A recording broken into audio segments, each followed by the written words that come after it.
صلى الله على محمد صلى الله عليه وسلم. Chapter on To offer Nawafil in congregation.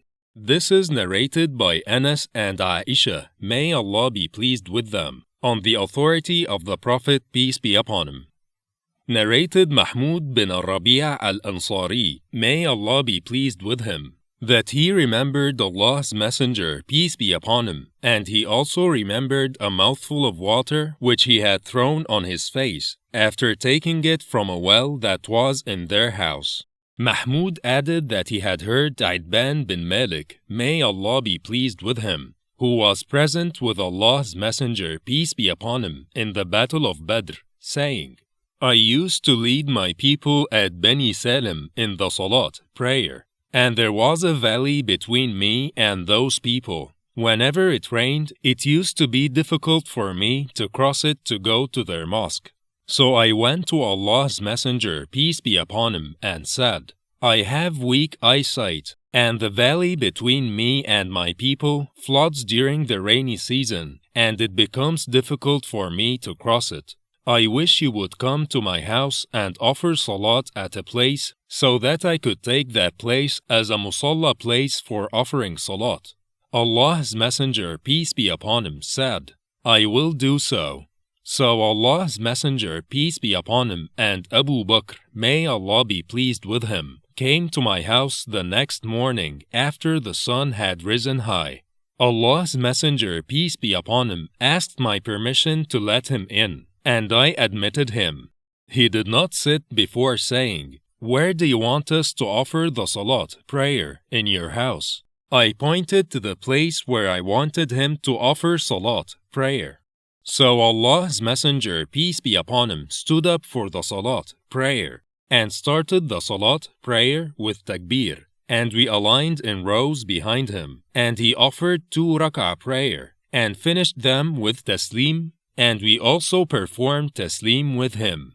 I detained him for a meal called khazir, which I had prepared for him.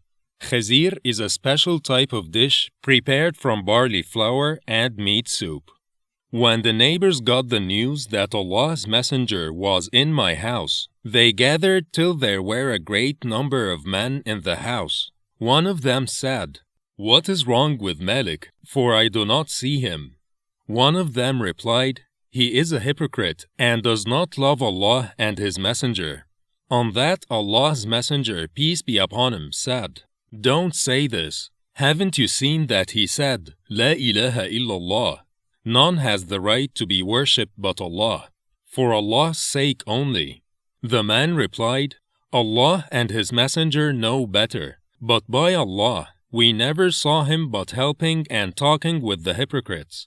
Allah's Messenger, peace be upon him, replied, No doubt, whoever says, La ilaha illallah, none has the right to be worshipped but Allah, seeking the pleasures of Allah, then Allah will save him from hellfire. Mahmud added, I told the above narration to some people, one of whom was Abu Ayyub, the companion of Allah's Messenger, peace be upon him, in the battle in which he, Abu Ayyub, died, and Yazid bin Muawiyah was their leader in Roman territory. Abu Ayyub denounced the narration and said, I doubt that Allah's Messenger, peace be upon him, ever said what you have said. I felt that too much, and I vowed to Allah that if I remained alive in that holy battle, I would go to Al-Madinah and ask Itban bin Malik, may Allah be pleased with him, if he was still living in the mosque of his people. So when he returned, I assumed ihram for Hajj or Umrah, and then I proceeded on till I reached Al-Madinah. I went to Bani Salim, and Itban bin Malik, may Allah be pleased with him, who was by then an old blind man, was leading his people in the salat, prayer. When he finished the salat, prayer, I greeted him and introduced myself to him, and then asked him about that narration.